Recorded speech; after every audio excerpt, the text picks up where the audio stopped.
Good afternoon. Erin Murphy, Senate Majority Leader. I want to be very clear that listening to a president refer to people in the disparaging ways that this president has referred to people, Somali American people, or people with disabilities, among other groups that he has disparaged routinely since he's been a candidate running for president, is wrong and worthy of full condemnation. There's a reason that this president says hateful, outrageous things, creating some new crisis every day. It's because he's scared, and it's because he's weak. He's afraid in the knowledge that the American people are learning more every day about the great grift, really a theft, the largest transfer of wealth from the poor to the rich, from working families to CEOs in the history of democratic governing. Minnesota's strong and stable economy is built on our hardworking and brilliant workforce. The actions of the Trump and Republicans in Congress are weakening our economic outlook, as you can see in the numbers today, and prioritizing the wealthy at the expense of working people. Minnesotans are being punished for no reason other than they live in a state that didn't vote for him, and they forgot to become billionaires. The affordability crisis for Minnesotans continues, almost all of it now by choice. Because Republicans in Congress refuse to extend tax credits, health insurance are rising for Minnesota families, and many will go without, not because they don't need it, but because they can't afford it. Trump's tariffs are spiking prices every day for consumers and slashing farm incomes. He's canceling projects and funding in Minnesota, projects we've paid for with our federal income tax dollars that are closing roads, killing jobs, driving up heating bills, and increasing student loan debt. Kicking people off of food benefits and Medicaid will shove hundreds of thousands of Minnesotans out of grocery stores and clinics and into food banks and emergency rooms. Republicans also shifted the cost of programs to state and county governments, and we're already seeing that shift in this forecast and the property tax bills hitting Minnesota's mailboxes now. The people who have had a good year in this economy are the CEOs of tech companies profiting off of our data. Oh, and the Trump family, which made more than $4 billion off the presidency this year. And it's about to get better for them. Those people, the richest 1%, are getting $1 trillion tax cut under this Trump Republican budget. And what do the rest of us get? We get concepts of a plan for health care. We get the new American dream of a 50-year mortgage and vile distractions that pit us against one another. Along with my DFL colleagues, we have done good work for Minnesota in these past 3 years, and I will say how grateful I am for the foresight of my colleagues to invest in Minnesota when we had the resources to do it in public schools, in tax cuts, in food for children. We invested $10 billion into education and health care, and another $4 billion in tax savings for working parents and people on Social Security. We did our part, and we don't, unfortunately, govern alone. The state's budget and family budgets are hard hit by the actions of this compromise, actions of the Congress, despite our efforts to compromise and pass a stably balanced budget last session. Minnesotans are losing services and experiencing increasing costs to fund a Great Gatsby party for the super rich, which I think was at Mar-a-Lago, and a windfall they didn't work for and will never be able to spend. And family budgets and our state budget are bearing the brunt of those changes, taking from working families to give to corporations, tech CEOs, and investor bros is the goal of Donald Trump and Republicans. And it is our job here to do everything we can to fight against this grift and demand Republicans who control Washington to put money and resources back into Minnesota state, communities, and households. Thank you. Good afternoon. I'm Zack Stephenson, the House DFL leader. Last month was open enrollment, and all across Minnesota, in fact, all across the country, working people saw the cost of their health insurance skyrocket. The biggest single takeaway from this budget forecast is that the same healthcare cost increases that are hitting family budgets across Minnesota are now impacting the state budget. For the last two budget forecasts, Democrats stood up here and warned Minnesotans about what could happen to our state budget and economy as a result of Donald Trump. And now we're seeing the consequences. Higher prices, higher healthcare costs, and more giveaways going to billionaires and big corporations at the expense at the rest of us. As usual, there was a lot of economic data in this forecast, but there was one clear theme. Everything that should be going up is going down, and everything that's that should be going down is going up. Jobs are down and layoffs are up. Consumer spending is down and inflation is up. Wage growth for working families is down, but there's never been a better time to be a billionaire. And of course, the biggest single factor, healthcare costs are way up and Minnesotans are paying the price. We have an economy that only seems to work for the wealthy and large corporations, which makes sense since Trump and Republicans have cut healthcare, food support, and clean energy investments, driving up costs, hurting our quality of life, all to pay for trillions worth of tax giveaways for the same ultra-wealthy and big corporations. Minnesota DFLers are working to fix this broken rigged system and build a future where hard work is actually rewarded, families have a real chance to get ahead, and communities can thrive. You know, as I was driving in today, I heard Speaker Damas say on the radio, and I heard her repeat it here today, that we had cut $5 billion this last biennium. But we should be truthful about that. Over 95% of those spending reductions were passed by the DFL during the 2023 legislative session. Speaker Damas was born on third base, but is claiming she hit a triple. What we did do in 2025 was raise taxes on the wealthiest corporations that have ever existed, and we are certainly grateful for Republican partnership on that. Donald Trump and Republican policies are moving Minnesota's economy and budget in the wrong direction. House DFLers are focused on lowering the cost of childcare, health care, housing, and more to help Minnesotans and address the Trump affordability crisis. Minnesota Republicans need to decide if they're going to join with us in that work or continue to side with Donald Trump and insist that the struggles people are feeling are a con job. And since the governor, wisely in my view, challenged all elected officials who stood before you today to condemn the hateful, racist attacks that Donald Trump has made on Minnesota's Somali community, I will unequivocally condemn them and mark them for what they are. A page of the oldest playbook in the world used by demagogues across history to, when times are rough, when you're on the political ropes, distract, divide, and demonize other people. The president is seeing higher costs. He knows he's in trouble. His poll numbers are sinking. People are seeing through what he's doing. And so he returns to his familiar playbook that he's been doing now for over a decade of using unacceptable slurs to target innocent people. Thank you. We'll take questions. How about the fraud question you've heard all of us asking for? Is fraud accounted in the budget? Should it be? What's your response to the effect the fraud could be having on the budget? Every single dollar of fraud is unacceptable. Every single dollar of fraud is a dollar that should be going to help a child with autism or a homeless person, and we are outraged by every single dollar of fraud, and we are really glad to see fraudsters going to prison. These scammy businesses that are defrauding the state of Minnesota need to be held accountable, and they are being held accountable. And with respect, I think that there was a little bit of a mischaracterization here. It's not that there isn't an accounting going on of the fraud. The forecast is not the tool to do that. The tool to account for the fraud is all of the BCA investigators that we hired last session. It's the audit that the governor ordered and that the legislature authorized that's going on right now. The fraud needs to be accounted for, and the tools are in place to do that.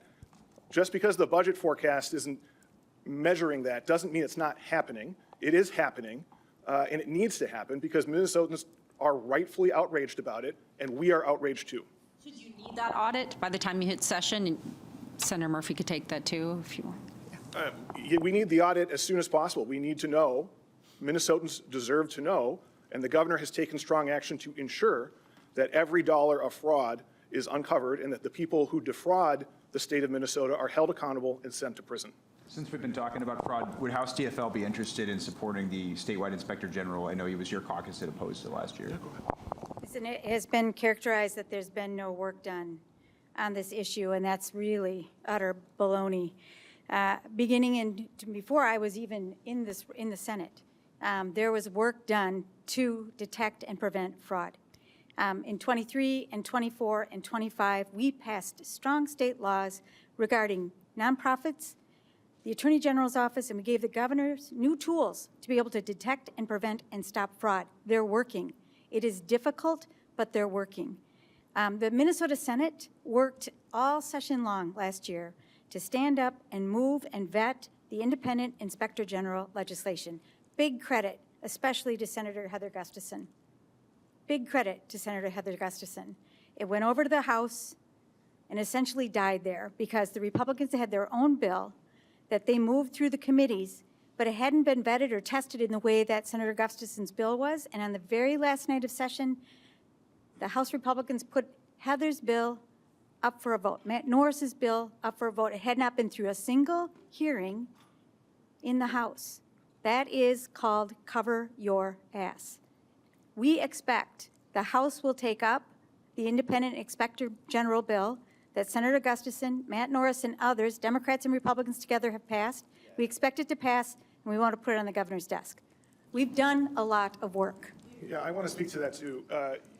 You know, I agree wholeheartedly that this is a really, I think, shameless politicization of the issue. The vote that is being referenced to say that Democrats oppose this bill was taken at the very last moment on the last night of the regular session, and after a global budget agreement had been announced that did not include this proposal.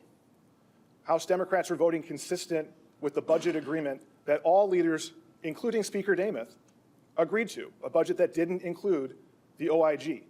And I, at this point, think that you reporters should ask Speaker Demuth why it wasn't in the global budget agreement, and if she supported it being in the global budget agreement. But would you say your caucus will go into next session supporting the concept of an OIG bill? I think what you heard a minute ago is that there's been strong Democratic leadership on an OIG bill. And we will continue to work on it. And absolutely, if that's the solution that we all choose to go to follow, we have no problem with that. We want to take strong measures to combat fraud. I also want to say that I don't think the OIG bill is a panacea to stop fraud. Okay, it is not the solution. It is one tool that can be used. But frankly, I have a lot more faith in the BCA's anti-fraud investigators who we put on the ground last session, to the 50-plus people that we stockpiled, the OIG, the existing OIG in the Department of Human Services, to the Office of the Legislative Auditor, to all of the work, the independent audit that the governor ordered a day ago. You know, there is so much work that has been done to combat fraud. We need to continue doing work until there is no more fraud, because as I said a minute ago, we are outraged by fraud. Every single dollar of fraud that has been identified, you know, it is taxpayer dollars, but you're also stealing from kids with autism and homeless people. Imagine the moral depravity of that, of taking dollars away from the most vulnerable people in our society. House DFLers stand by those people. We want them to get the services that they deserve. We want them to have a good quality of life here in Minnesota. Beyond the Inspector General bill, I'm wondering, as you take a look back through the years, is there more lawmakers could have done from an oversight standpoint? Can you now, as you look back, point to missed opportunities that could have stopped this or slowed it down on the front end? I think if we look backwards, we will see that there has been episodes of fraudulent behavior, defrauding state programs for any number of years. I want to give credit to the Health and Human Services committee members in this last session who embarked on an effort to reform one of the public programs, HSS, Housing Stabilization Services, that was passed when the Republicans were in charge in both the House and the Senate. I do think there's more work for us to do to make sure the programs are strong and are impervious, if you will, to fraud. I think that is very important for us, but we have been consistent. Any effort to defraud public services deprives vulnerable Minnesotans of services that we have put in place for them. spending tax dollars, putting law into place to protect vulnerable Minnesotans. It also robs Minnesotans' faith in what we do together. And for that reason, we have to reject it. And I'm grateful that this current Inspector General in the Department of Human Services is finding and stopping the fraud that is happening there, though painful as it is. It's important. To the budget, where does the DFL caucus broadly in both the House and Senate look first to sort of offset what we're seeing in the out years right now?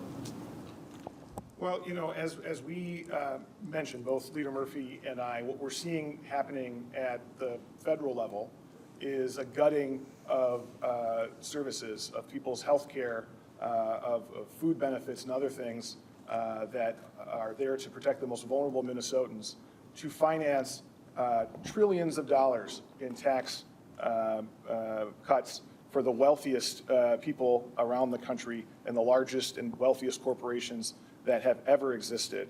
So as we look to figure out how to deal with our budget deficit going forward, we should look at those people who are benefiting so immensely at the federal level.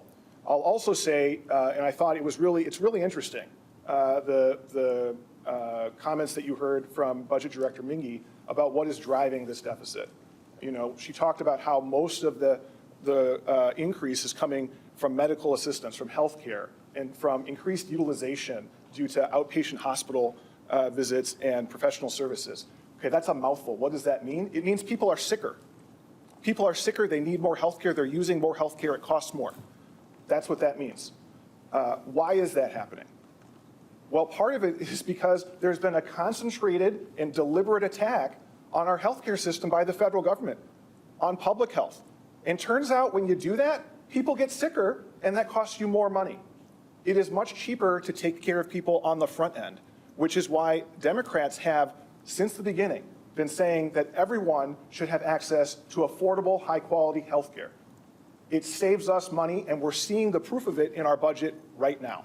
Is that, I guess, sort of to read between the lines here, to say that the DFL will approach this from more of a increased revenue versus cutting spending sort of mindset?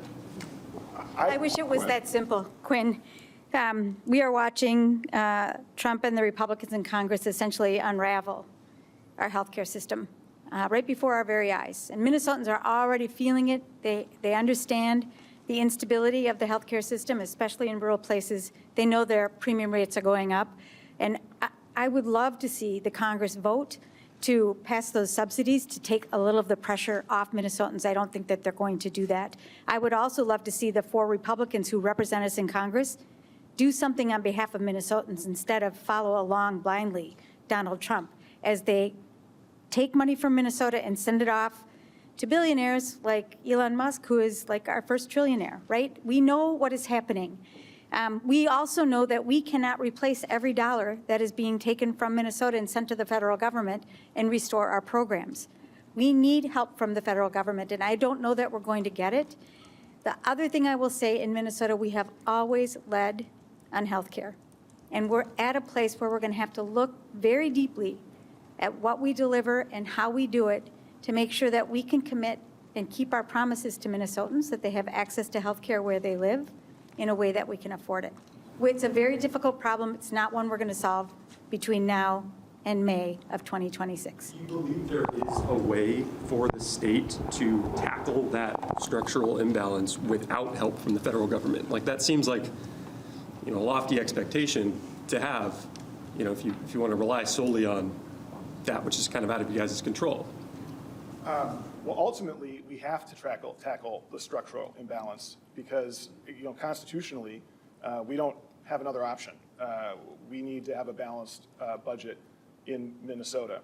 And I will note that for years and years now, as a consequence of DFL control in 2013 and 2014, and again in 23 and 24, Minnesota has enjoyed large surpluses. In fact, let this be the end today, the end of the Republican myth-making about the 2023 legislative session, because the budget that was approved in that legislative session closed in June with a $5 billion surplus, okay?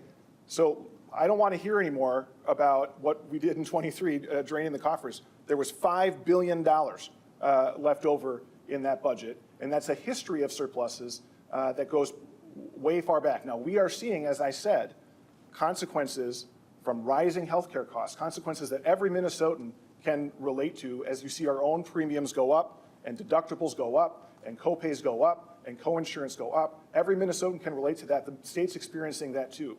And the solutions to that are going to be very complicated and very difficult. But we don't have a choice but to balance the budget. Okay, time for one more. Republicans see the surpluses as evidence that the state is overtaxing. What's your response to that? I mean, I think they want to have it both ways here. They want to tell us that we've overtaxed and we're driving in the state. I mean, they're trying to have their cake and eat it too. The fact is that in Minnesota, we have an incredibly high quality of life, and Minnesotans are proud of that. And we want to preserve and protect that. And the Republican plan is to cut the things that make Minnesota a great place to live, to give tax cuts to the wealthiest Minnesotans. And I don't think that's what the average Minnesotan wants. Thank you.